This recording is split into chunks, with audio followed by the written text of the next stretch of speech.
Right.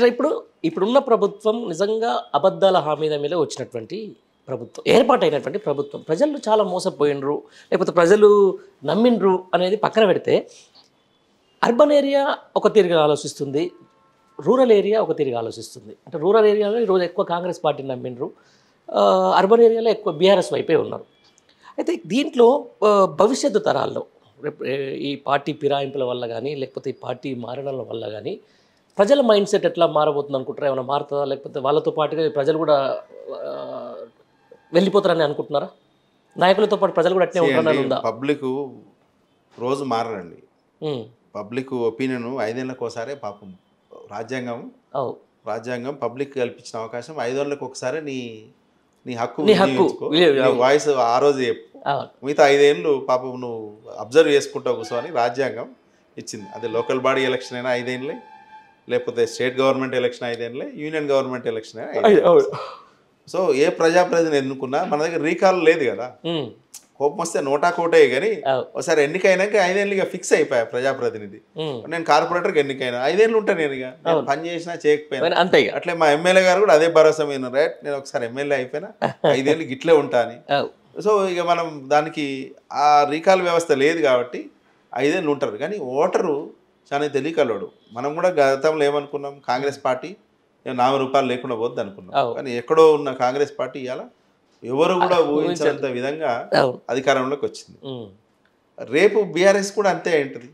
BRS 10 ఏళ్ళు నిలదొక్కగలిగింది, కానీ కాంగ్రెస్ ప్రభుత్వం మరిగా చూడాలి. ఇప్పటికే వాళ్ళు ఏం చేయాలని అర్థమైతే లేదు. అధికారుల మీద గ్రిప్ లేదు, ఒక పాలసీ మీద ఒక స్టాండ్ లేదు, ఒక విజన్ లేదు. ఫస్ట్ ఏం చేయాలనేది ఎట్లా చేయాలనేది అర్థమైతే లేదు. ఎవరిని నమ్మే పరిస్థితి లేదు. మన నీడని చూసే మనం భయపడే పరిస్థితి, మన పక్కని చూసి కూడా మనం నమ్మే పరిస్థితి లేదు. కాబట్టి వాళ్ళు ఆనెస్ట్గా కోరుకుంటాం ఏంటంటే 5 ఏళ్ళు ఉండాలని. అంతేనా? 5 ఏళ్ళు పాలించాలి. వాళ్ళు పాలిస్తే ప్రజలు కూడా రియలైజేషన్ వస్తుంది కదా. ఎందుకంటే 5 ఏళ్ళ వరకు వేచి చూస్తారు ప్రజలు. కాబట్టి 5 ఏళ్ళు ఉండాలి. వీళ్ళు ఉంటే వాళ్ళు చేసిన లోపాలేంటి, కేసీఆర్ గారు చేసిన పరిపాలన ఎట్లుండే, వీళ్ళు చేసిన పరిపాలన ఎట్లుండే అని అబ్జర్వ్ చేస్తారు. అబ్జర్వ్ చేసి వాళ్ళు ప్రజలు పబ్లిక్ వచ్చినప్పుడు వాళ్ళకి అవకాశం వచ్చినప్పుడు తీర్పు ఖచ్చితంగా ఆలోచిస్తారు. రైట్. ఇదే విషయంలో అన్న, ఇప్పుడు సంక్షేమమే పరమావధి అనుకుంటే, ఇలా ప్రజలకు రైతు బంధు ఇచ్చి, రైతు బీమా ఇచ్చి, వాళ్ళకి కావాల్సిన పింఛన్లు పెంచినటువంటి కేసీఆర్ ఈరోజు అధికారం దూరం చేసారు ప్రజలు. ఎందుకు సంక్షేమం చేస్తేనే ఓట్లు కూడా వేస్తారో ఏరందేలో ఉన్నప్పుడు రేవంత్ రెడ్డి ఎందుకు చేయాలి? ప్రజలకు ఎందుకు మేలు చేయాలి? అంటే ఓట్లు ఉట్టి సంక్షేమం చూసో, లేకపోతే ఉట్టి డెవలప్మెంట్ చూసో పడేయండి. డెవలప్మెంటు ఒక పక్క జరుగుతూనే ఉండాలి, ఇంకో పక్కన ఎవరికైతే నిజంగా అవసరం ఉందో నీడీ పీపుల్. ఎందుకంటే మళ్ళీ కేసీఆర్ గారు చాలా 100 సార్లు చెప్తారు, ఎవరికైతే నిజంగా అవసరం ఉందో వాళ్ళని బ్యాలెన్స్ చేయాల్సిన అవసరం. దాన్ని కూడా అయికుంటూ పోతుంటాడు. బీదవాడు లాగానే ఉండిపోతుంటాడు. దాన్ని కూడా చాలా ఫాస్ట్గా దాన్ని కూడా అవుతుంటాడు. బీదవాడేమో పాపం ఇంకా డౌన్గా స్లో అవుతుంటాడు. సో బ్యాలెన్స్ చేయాల్సిన అవసరం ఉంది.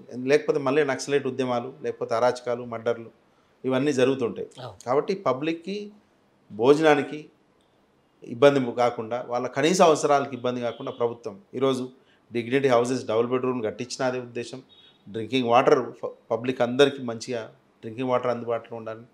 హాస్పిటల్స్ కానీ, స్కూల్స్ కానీ, లేకపోతే ఈ పెన్షన్స్, వృద్ధాప్య పెన్షన్లు, ఒంటరి మహిళల పెన్షన్లు, వితంతు పెన్షన్లు, ఇవన్నీ కూడా ఎందుకు అంటే ఎవరికైతే నిజంగా అవసరం ఉండి వాళ్ళు ఎవరెవరు సాయం చేస్తే తప్ప వాళ్ళు నిలదొక్కోరో అట్లాంటి వాళ్ళకు సంక్షేమం కూడా అవసరమే.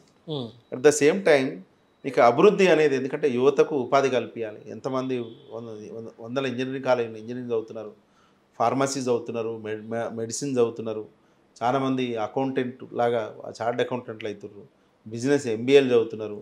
వీళ్ళందరికీ ఉపాధి రావాలి. లేకపోతే టీచర్గాను ప్రొఫెసర్గా సెటిల్ కావాలనుకుంటున్నారు, ఐటీ సైడ్ సెటిలర్ కావాలనుకుంటారు. సో వీళ్ళందరికీ తప్పకుండా ఎక్కడో చోట ఉపాధి కావాలంటే అభివృద్ధి నిరంతరంగా జరుగుతూనే ఉండాలి. కన్స్ట్రక్షన్ యాక్టివిటీస్ జరుగుతూనే ఉండాలి.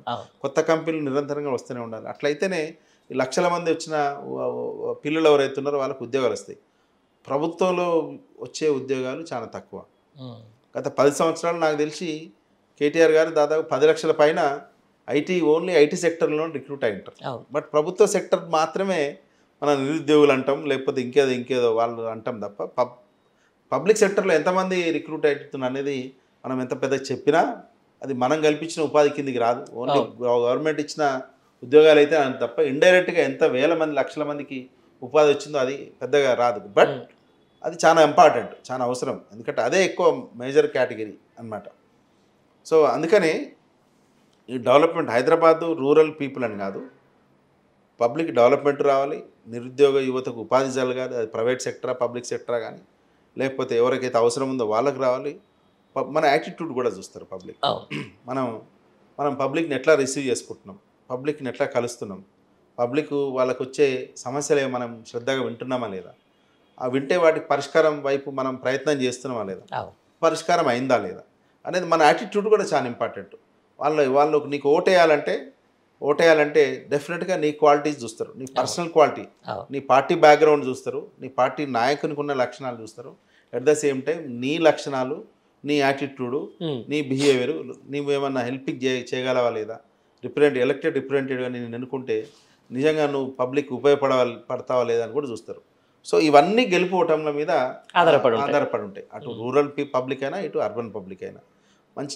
చాలామంది పబ్లిక్ చిన్న కార్యం కానీ ఎలక్టెడ్ రిప్రజెంటేటివ్ చిన్న కార్యమైనా పెద్ద కార్యమైనా అటెండ్ అవుతుంటారు. చాలామంది ఎలక్టెడ్ రిప్రజెంటేటివ్ ఒకసారి ఎన్నిక కాగానే కథం పబ్లిక్ అంటే ఇక బానిసలాగా చూస్తారు, ఫోన్లు కూడా లేపరు. సో ఇట్లాంటి సందర్భం వస్తే మాత్రం మళ్ళీ పబ్లిక్ బండ్లను ఓడలు చేస్తారు.